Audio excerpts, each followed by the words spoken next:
नमस्कार दोस्तों, स्वागत है आप सभी का एक बार फिर से ऑली बोर्ड के इस ऑसम से यूट्यूब चैनल पे। A very very good evening to all of you. तो दोस्तों, आज के इस सेशन में हम बात करने जा रहे हैं कि क्या भारतीय संविधान उधार का थैला है या फिर Indian constitution a bag of borrowed material और नॉट। ये बात आप लोगों ने जब अपनी तैयारी करते होंगे तब आपने कई बार सुना होगा कि भारतीय संविधान में बहुत सारी चीजें हैं जो हमने अलग अलग संविधानों से ली गई हैं।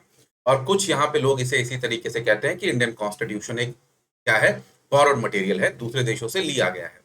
तो आज इसी बातों को हम समझेंगे कि क्या ये जो स्टेटमेंट कही जाती है ये स्टेटमेंट सही है भारतीय संविधान के लिए या फिर ये स्टेटमेंट गलत है। इन्हीं सब बातों को आज हम समझेंगे, जानेंगे और इस विषय पे हम बात करेंगे। और यहाँ पे पहली चीज आप जान लीजिएगा, आज के इस डिस्कशन में हम इसी बात को प्रूव करेंगे कि ये जो कहा जाता है कि Indian constitution is a bag of borrowed material, ये बिल्कुल ही बेकार बात है, गलत बात है। और क्यों और कैसे, इस बात को हम जस्टिफाई करेंगे, क्योंकि हम एज एन इंडियन इस बात पे कभी भी एक्सेप्ट नहीं हो सकते कि कोई हमारे देश के संविधान को कहे कि ये एक बोरोड मटेरियल है, उधार का थैला है। इस बात पे एक्सेप्टेंस होना बिल्कुल ही गलत है और इस बात को हम प्रूव करेंगे तर्क से। तो चलिए आज के दोस्तों इसी सेशन में हम लोग यही देखेंगे, इसी के विषय पे बात करेंगे। तो सबसे पहले हम बात करते हैं यहाँ पे कुछ क्रिटिक्स जो कहते हैं देयर इज नथिंग न्यू और ओरिजिनल इन दिस कॉन्स्टिट्यूशन। बहुत सारे क्रिटिक्स जो हैं वो यहाँ पे कहते हैं कि आलोचक यहाँ पे ये कहते हैं कि हमारे संविधान में कुछ भी नया, कुछ भी मौलिक नहीं है, हमने बस यहाँ वहां से कहीं ना कहीं से कुछ लिया है। क्रिटिक्स का ऐसा कहना है। कुछ लोग इसे बोरोड कॉन्स्टिट्यूशन कहते हैं, मांगा हुआ संविधान, उधार लिया हुआ संविधान कहते हैं। बैग ऑफ बोरोड मटेरियल, उधार का थैला कहते हैं। हॉच पॉच कॉन्स्टिट्यूशन कहते हैं, यहां वहां से जोड़ जाड़ के बनाया गया संविधान कहते हैं। कुछ इसे कहते हैं patch work of several constitution.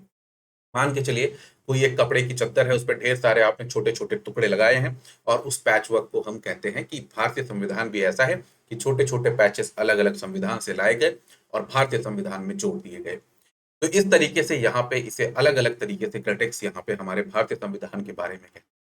तो अब हम देखेंगे यहाँ पे बात की कितनी बात ये सही है और कितनी बात ये गलत है। चलिए, दोनों पक्षों को हम पूरी तरीके से एकदम क्या नाम है, विश्वास के साथ, यानी एकदम रियलिटी के साथ देखेंगे। ऐसा नहीं है कि बिल्कुल एकदम जो असली बात है, सच बात है, उसे हम ना देखें और केवल एक तरफ के एक ही पक्ष को देखेंगे, दोनों पक्षों को देखेंगे।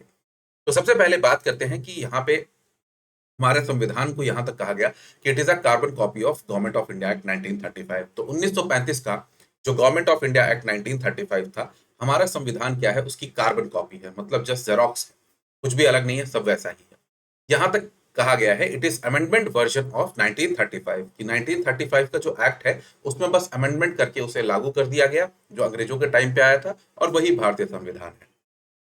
जहां तक एन श्रीनिवासन जी की बात है, तो इन्होंने यहाँ पे कहा कि both in language and substance a close copy of government of India act 1935। कि 1935 का जो एक्ट है उससे बिल्कुल मिलता जुलता है भाषा और अंदर की दी गई चीजों में।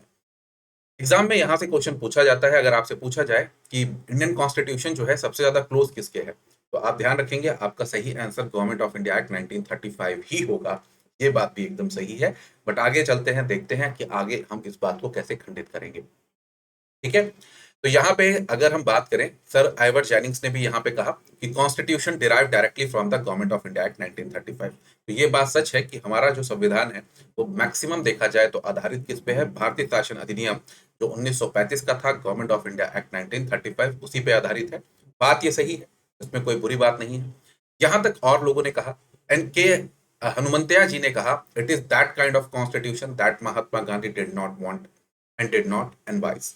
मतलब ये ऐसा संविधान आप लोगों ने बनाया है जो ना तो महात्मा गांधी कभी चाहते थे, ना कभी उसी की कल्पना करते थे। अनगांधियन तक यहाँ पे इस संविधान को कहा गया है। अभी हम देख रहे हैं क्रिटिक्स क्या क्या कहते हैं इसके बारे में। इसे अन इंडियन या फिर एंटी इंडियन भी कहा गया है, मतलब ये स्पिरिट ऑफ जो इंडिया है उसके खिलाफ जाता है। के हनुमंतिया जी ने यहाँ पे कमेंट करते हुए कहा, वी वॉन्टेड वीणा और sitar but we have the music of English band. मतलब हमें यहाँ पे वीणा और सितार की आवश्यकता थी, हम उसका गाना सुनना चाहते थे, उसके सुरों में डूबना चाहते थे, और यहाँ पे हमें इंग्लिश बैंड दे दिया गया इस संविधान में।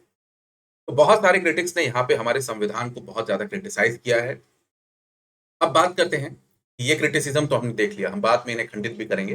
बट सबसे पहले देखते हैं कि क्या हमारे कॉन्स्टिट्यूशन में बहुत जगह से बहुत कुछ लिया गया है। तो हम देखते हैं हमारे संविधान के स्रोत, यानी हमारे संविधान में कहाँ से क्या क्या लिया गया है, जो हम एग्जाम पॉइंट ऑफ व्यू से पढ़ते हैं कि हाँ, जब हम अपने एग्जाम की तैयारी करते हैं तो हमसे ये पूछा जाता है कि फेडरल सिस्टम हमने कहाँ से लिया, ये गवर्नर ऑफिस हमने कहाँ से लिया।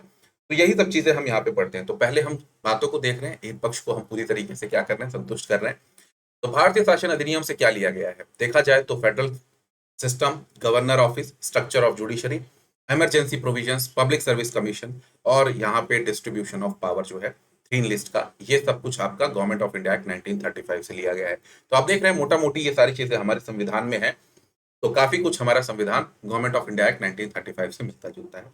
उसी तरीके से अगर ब्रिटेन के संविधान से बात करें तो parliamentary system, cabinet system, legislative procedure, symbolic and nominal importance of the head of the state, single citizenship, एकल नागरिकता, प्रोग्रेटिव रिट यानी परम अधिकार रिटे, फिर उसके बाद बाइकैमरलिज्म और पार्लियामेंट्री प्रिविलेजेस, ये सारी चीजें हमने ब्रिटेन संविधान से लिया है।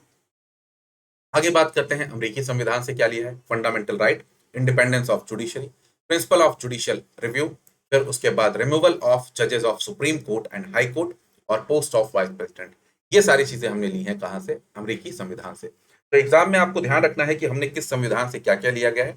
इनके ऊपर क्वेश्चन आमूलन आपको हर एक एग्जाम में देखने को मिलेंगे, हर एक एग्जाम में आप इससे रिलेटेड क्वेश्चन को पाते हैं। तो ये सारी चीजें आपको ध्यान रखनी होती है। उसी तरीके से आयरलैंड के संविधान से हमने क्या लिया है, nomination of the member of council of state, directive principle of state policy, method of president election, ये सारी चीजें हमने आयरलैंड के संविधान से ली है। उसी तरीके से फ्रेंच कॉन्स्टिट्यूशन से Republic structure, idea of liberty, equality and fraternity, तो यहां से हमने इन आइडियाज को लिया है। कैनेडियन कॉन्स्टिट्यूशन की बात करें तो appointment of state governor by the central government, federal system with a strong centre और advisory jurisdiction of Supreme Court and the vesting of residuary power with the parliament या फिर सेंटर, ये सारी चीजें हमने कैनेडियन कॉन्स्टिट्यूशन से ली। और यहाँ पे बात करते हैं अगर ऑस्ट्रेलियन कॉन्स्टिट्यूशन से क्या लिया है, तो concurrent list, joint sitting of both the houses of the parliament, freedom of trade, commerce and intercourse. Last में बात करते हैं यहाँ पे आगे जर्मनी कॉन्स्टिट्यूशन से, suspension of fundamental right and during emergency. Next south African constitution, election of member of Rajya Sabha, procedure of amendment in the constitution. देख रहे हैं आप लोग, हम लोगों ने बहुत जगह से बहुत कुछ लिया है, तो हम इस बात को जस्टिफाई कैसे करेंगे कि हमारा कॉन्स्टिट्यूशन अब बैग ऑफ बोरोड मटेरियल नहीं है। लिस्ट बढ़ती जा रही है, ठीक है। यूएसएसआर से क्या लिया है, idea of socio economic political justice in preamble and fundamental duties. और उसके बाद जापान के संविधान से लिया है प्रोसीजर स्टैब्लिश बाय लॉ। तो हमने इतनी सारी चीजें अलग अलग देशों के संविधान से ली हैं। तब हमसे अगर कोई कहता है कि भारतीय संविधान एक उधार का थैला है, तो हम इस बात को गलत कैसे ठहराएंगे। और आपको क्या ये अच्छा लगेगा कि अगर कोई संविधान को, भारतीय संविधान को उधार का थैला या फिर बैग ऑफ बोरोड मटेरियल कहता है? बिल्कुल नहीं, मुझे नहीं लगता कि कोई भी ऐसा होगा जिसको ये बात अच्छी लगे। अब आप सोचेंगे कि यहाँ पे क्रिटिक्स ने ये कहा है और इतनी सारी चीजें जो हैं हमने अलग अलग कॉन्स्टिट्यूशन से ली हैं, तो हम अपनी बात को सही कैसे ठहराएंगे कि Indian constitution is not a bag of borrowed material. और आपका इसको पूरी तरीके से विश्वास के साथ खंडन भी करना है, ठीक है। तो कैसे इस सवाल का हम जवाब देंगे अगर ये सवाल हमसे कोई कहता है या हमारे सामने इस बात को कहता है। पहली बात तो ये बिल्कुल ही एकदम गलत बात है कि अनफेयर है, क्योंकि यहाँ पे ये ब्लाइंड कॉपी पेस्ट नहीं है, इसे जस्ट कॉपी करके पेस्ट कर दिया गया, ऐसा बिल्कुल भी नहीं है। और अगर कॉपी पेस्ट करना था, अब अपनी बात को जस्टिफाई कैसे करेंगे कि अगर केवल कॉपी पेस्ट करना था तो 3 साल का समय क्यों लेती संविधान सभा। सिर्फ कॉपी पेस्ट करना था, अमेंडमेंट की उठाते डाल देते, फंडामेंटल ड्यूटी उठाती डाल देते, फंडामेंटल राइट उठाते डाल देते। कॉपी पेस्ट तो 2 दिन में हो जाता, ज्यादा ज्यादा 2 हफ्ते। 3 साल का समय हमारे संविधान को लग गया था, ठीक है। 2 साल 11 महीने 18 दिन, 3 साल का समय कॉपी पेस्ट में नहीं लगता है, ये बात तो एकदम पक्की है। फिर उसके बाद यहाँ पे बात दूसरी, हम अपनी बात को जस्टिफाई कैसे करेंगे कि हमारे जो कॉन्स्टिट्यूशनल फाउंडिंग फादर्स जो थे, उन्होंने यहाँ पे जो दूसरे दूसरे जो कॉन्स्टिट्यूशन थे उनको पढ़ा जाना और इंडिया की कंडीशन के हिसाब से जो चीज सुटेबल थी, बेहतरीन थी, उसको यहाँ पे इम्प्लीमेंट किया उस समय के अनुसार, ठीक है। नेक्स्ट बात करते हैं, यहाँ पे बहुत सारे हमारे यहाँ एग्जिस्टिंग लॉस थे पहले से ही मौजूद, उन सबको कोडिफाई करके इस सिंगल डॉक्यूमेंट में डाला गया था। तो आप इसे ये नहीं कह सकते कि ये बस जस्ट यहाँ पे क्या नाम है हमने कहीं से लिया। फ्रेटर्निटी, बंधुत्व किसी का कैसे हो सकता है। इक्वालिटी, समानता, ये किसी का कैसे कॉपीराइट है, किसी का कोई कॉपीराइट है। लिबर्टी, ये कैसे हो सकता है। फेडरलिज्म, संघ की बात करें तो संघ तो हमारे यहाँ बहुत समय से थे। रिपब्लिक, रिपब्लिकन्स तो हमारे यहाँ बुद्ध के टाइम पे भी रिपब्लिकन थे। बौद्ध, गौतम बुद्ध, ये सब किससे थे, रिपब्लिकन क्लैन से थे। डेमोक्रेसी, लोकतंत्र तो हमारे यहाँ कई सालों से थी। वो ब्रिटिश गवर्नमेंट आने के बाद राजा महाराजाओं में ये आइडियाज गायब हुए, बट इसका मतलब ये नहीं है कि भारत में कभी ये आइडियाज थे नहीं, और ये आइडिया कोई ऐसे आइडिया नहीं है कि किसी की मोनोपोली है, और ये हमारे स्क्रिप्चर्स में हमें देखने को मिलता है। तो आप ये कहें कि ये ब्लाइंड बोरोइंग है, ये तो बिल्कुल ही गलत बात है। सांस लेना हर इंसान की जरूरत है। अगर कोई दूसरा पर्सन ये कहता है कि मैं सांस ले रहा हूँ और मेरे से आपने कॉपी कर लिया सांस लेना, तो ये आप कैसे कह सकते हैं? ये तो हर एक इंसान को लिबर्टी, फेडरलिज्म, फ्रेटर्निटी, इक्वालिटी की बात हो तो सेम ही है, उसमें आप कैसे कह सकते हैं कि ये आपका है? ठीक है, चलिए नेक्स्ट बात करते हैं कि हमें एक संविधान चाहिए था। जस्ट हमारा देश आजाद हुआ था और इतनी बड़ी देश, इतनी बड़ी जनसंख्या के लिए एक संविधान तुरंत चाहिए था। आप उसके लिए 3 साल का समय तब भी हम लोगों ने लिया रिसर्च वर्क में। हम लोग रिसर्च करते रहे, रिसर्च करते रहे। तो यहाँ पे आम बात है, सबसे बेस्ट तरीका क्या होता है कि विश्व में जो बाकी बेस्ट रिसोर्स हैं यानी कॉन्स्टिट्यूशन है, उन्हें हम स्टडी करें और देखें कि उन देशों में क्या कैसे बेहतरीन तरीके से चल रहा है और उसमें कौन सी चीज हमारे देश में अच्छी चल सकती है, हम उसे इम्प्लीमेंट करें। ठीक है, तो यहाँ पे वेस्टर्न जो आपके पॉलिटिकल जो वहाँ पे रिसर्च है या फिर पॉलिटिकल जो भी डेवलपमेंट है, उसको ट्रेडिशनल इंडियन वैल्यूज के साथ मिला के फिर उसके हम यहाँ पे अपने देश में सिलेक्टिव तरीके से अडॉप्शन कर रहे हैं। तो ये बोरोइंग नहीं होती, बोरोइंग तो होती है सीधा उठाया कॉपी पेस्ट कर दिया। ठीक है, नेक्स्ट बात करते हैं कि अगर जब हम कोई किताब पढ़ रहे होते हैं, हमें कोई टॉपिक नहीं समझ में आता, हमें कोई रिसर्च वर्क करना होता है, आप पीएचडी ही भले क्यों ना कर रहे हो, आप क्या करते हैं? रेफरेंस लेते हैं। भाई किसी ना किसी चीज का तो रेफरेंस लेंगे ही। तो जब आप रेफरेंस लेते हैं, 10 किताबों का रेफरेंस लेके एक अपना नोट्स डेवलप करते हैं, तो क्या वो नोट को आप ये कहते हैं कि ये कार्बन कॉपी है? आप नहीं कहते कि वो कार्बन कॉपी है।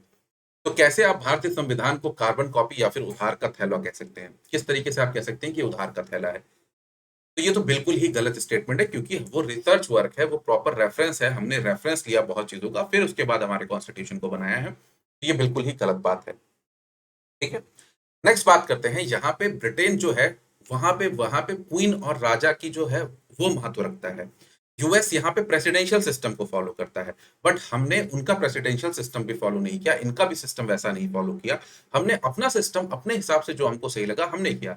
हमारे यहाँ जो प्रेसिडेंट है, उसकी शक्तियां वहां पे ब्रिटिश क्वीन और किंग जैसी हैं, बट वो उनके जैसे हेरिडेटरी नहीं है जैसे यूएस में है। तो हमें जिस तरीके से और सोचने में, समझने में कि इंडियन कंडीशन के हिसाब से क्या कैसे सही होगा, वैसे हमने यहाँ पे चीजों को किया, और ये कोई कार्बन कॉपी नहीं है। चलिए, तो यहाँ पे बी आर अम्बेडकर जी की खुद की स्टेटमेंट है कि अगर आपको किसी को लगता है कि ये बॉरोड प्रोविजन है, तो मुझे इसमें कोई शर्म नहीं है। अगर आइडियाज और इन सबको जानने के लिए अगर मुझे दूसरों को देखना पड़ेगा, और ये किसी तरीके का प्लैगरिज्म नहीं है, किसी के पास पेटेंट नहीं है फंडामेंटल आइडियाज ऑफ कॉन्स्टिट्यूशन का, कोई इसका पेटेंट करा के रखा हुआ है कि ये आइडिया मेरा है, फ्रेटर्निटी मुझसे पूछ के ही लोगे, ऐसा किसी का पेटेंट राइट नहीं है। तो अगर कोई इस बारे में कहता है तो बिल्कुल गलत बात है। ठीक है, नेक्स्ट बात करते हैं कि अगर हमने किसी से उधार लिया था, तो हमें उसे लौटाना भी तो होगा। तो अगर हमने फंडामेंटल ड्यूटी ली किसी से, तो हमने उसके साथ फंडामेंटल ड्यूटी के साथ ब्याज में लगा के फंडामेंटल राइट दिए हैं क्या? तो कैसे आप कह सकते हैं कि हमने किसी से बोरो किया है? गलत बात है। नोट्स बनाए हैं, हमने अपने नोट्स किए हैं, और नोट्स बनाने में कोई प्लैगरिज्म नहीं होता है। हमने अपने नोट्स बनाए, अपना रेफरेंस मटेरियल आपका सारी दुनिया का लिया, और उसके बाद हमने अपने नोट्स बनाए हैं। और आम बात है, नोट्स हमेशा बेहतरीन बनते हैं। तो हमने नोट मेकिंग का काम किया, रिसर्च का काम किया, और एकदम बेहतरीन तरीके से 3 साल हमने समय ले लिया। और देखा जाए तो हमारे कॉन्स्टिट्यूशन ने ठीक ठाक काम किया, अच्छा काम किया। तो यहाँ पे सिर्फ ये कह देना कि Indian constitution is a bag of borrowed material, ये स्टेटमेंट बिल्कुल गलत होती है। आप यहाँ पे इन क्रिटिक्स के बारे में बात कर सकते हैं, जो भी है इसके बारे में रेफरेंस देगा कि यस ये क्रिटिक्स ऐसा कहते हैं, यहाँ यहाँ से हमने सब चीजें बोरो की हैं। ये एग्जाम पॉइंट ऑफ व्यू से दोनों चीजें इंपॉर्टेंट है। बट अगर आपसे कहा जाए कि क्या ये बात आप इससे सहमत है, तो आप बिल्कुल सहमत नहीं हो सकते इस बात से, और आप अपने इन सारे पॉइंट्स को बता सकते हैं और यहाँ पे अपनी बात को मजबूती से रख सकते हैं कि Indian constitution is not a bag of borrowed material. तो अभी यहाँ पे जैसे क्वेश्चंस आपसे एग्जाम में इसी तरीके से पूछे जाते हैं, जैसे इंस्ट्रूमेंट ऑफ इंस्ट्रक्शन जो गवर्नमेंट ऑफ इंडिया एक्ट 1935 में दिए गए थे, आज के समय में वो हमारे संविधान में क्या है? फंडामेंटल राइट, डीपीएसपी, क्या है? तो यहाँ पे करेक्ट आंसर होगा दोस्तों, ध्यान रखिएगा, डीपीएसपी। इसी तरीके के प्रश्न आपके आते हैं, जैसे ये रहे अगले अगले चीजें कि डीपीएसपी, फंडामेंटल राइट, उसके बाद concurrent list, India as a union of state with greater power to union, ये सारी चीजें जो है ये कहाँ से ली गई हैं, ये आपको बताना है। Australia, Canada, Ireland, United kingdom या यूनाइटेड स्टेट्स ऑफ अमेरिका। तो उसी तरीके से आप यहाँ पे कर सकते हैं कि डीपीएसपी को जैसे यहाँ पे आयरलैंड से लिया गया, तो बस आपको इस तरीके से चीजों को ध्यान रखना होता है, खासकर इस टॉपिक से रिलेटेड। डीपीएसपी को यहाँ पे आयरलैंड से लिया गया, फंडामेंटल राइट को यहाँ पे यूएसए से लिया गया, फिर यहाँ पे आपका क्या नाम है, कॉन्करेंट लिस्ट जो है वो ऑस्ट्रेलिया से ली गई, फिर उसके बाद India with a strong union, इसे यहाँ पे कनाडा से लिया गया। ठीक है, चलिए, तो यहाँ पे इस तरीके से आप चीजों को कर सकते हैं और अपने आंसर्स को करेक्ट यहाँ पे कर पाएंगे। ठीक है, तो आज के सेशन में इतना ही दोस्तों। तो यहाँ पे एकदम अच्छे से चीज आई होप आप लोगों को समझ में आ गई होगी कि क्या इंडियन कॉन्स्टिट्यूशन एक बोरोड मटेरियल है या नहीं है, और दोनों पक्षों को आप यहाँ पे इस तरीके से जस्टिफाई करना चाहें, अपने इस पक्ष को या इस पक्ष को कर सकते हैं। बट लास्ट में आप अगर अपना वे फॉरवर्ड जाएंगे तो आप इस बात को पूरी तरीके से खंडित ही करेंगे, क्योंकि यहाँ पे हमने उस बारे में बात कर ली है। तो आई होप आपको सेशन अच्छा लगा होगा। अगर अच्छा लगा है तो ज्यादा से ज्यादा इसे शेयर करें, लाइक करें और चैनल को सब्सक्राइब जरूर करें। Thank you, best of luck, take care, जय हिंद, जय भारत, धन्यवाद।